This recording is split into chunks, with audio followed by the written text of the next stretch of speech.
अस्सलाम वालेकुम, welcome to my channel food and foodies 42। आज हम बना रहे हैं फलियाँ कीमा, जो कि बहुत ही लजीज डिश है और बड़ों और बच्चों दोनों में ही एक जैसी मकबूल है।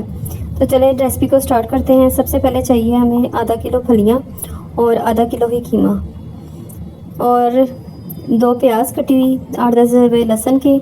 हाफ कप ऑयल को गर्म करें और इसमें प्याज और लहसुन फ्राई करने की डाल दें। 2 टमाटर काट लें, 1 टेबलस्पून अदरक, चिलीज़ और मसाले हमें चाहिए। सबसे पहले प्याज को फ्राई करेंगे।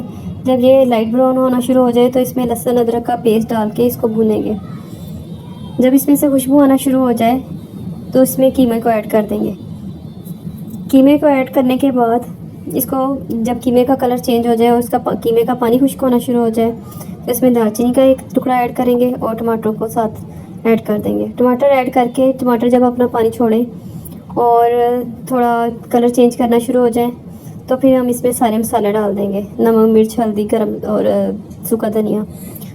इन सब चीज़ों को डालने के बाद इसको भूनेंगे और इसमें 2 गिलास पानी ऐड करके इसको प्रेशर लगा देंगे 10 मिनट के लिए। अगर आपने प्रेशर नहीं लगाना तो आप इसको आधे घंटे के लिए वैसे ही पकना छोड़ दें। ये मैंने प्रेशर खोला, अब इसमें थोड़ा पानी है तो मैं इसको ड्राई करूँगी। ड्राई करने के बाद जब ऑयल आ जाए ऊपर तो इसमें हम फलियाँ ऐड करेंगे। फलियाँ ऐड करने के बाद हमने इसमें डायरेक्ट पानी नहीं डालना, हम इसमें आधा कप दही का डालेंगे ताकि दही के अंदर भुनने से इनकी स्मेल भी ख़त्म हो जाए और इनका टेस्ट भी क्रीमी आ जाता है। दही का पानी जब खुश्क हो जाए तो फिर आपने उसके अंदर उतना पानी डालना है जितना आपको ग्रेवी चाहिए। मुझे ड्राई चाहिए तो मैंने इसमें ज़्यादा पानी नहीं डाला। ये देखिए भुन के तैयार हो गई हैं।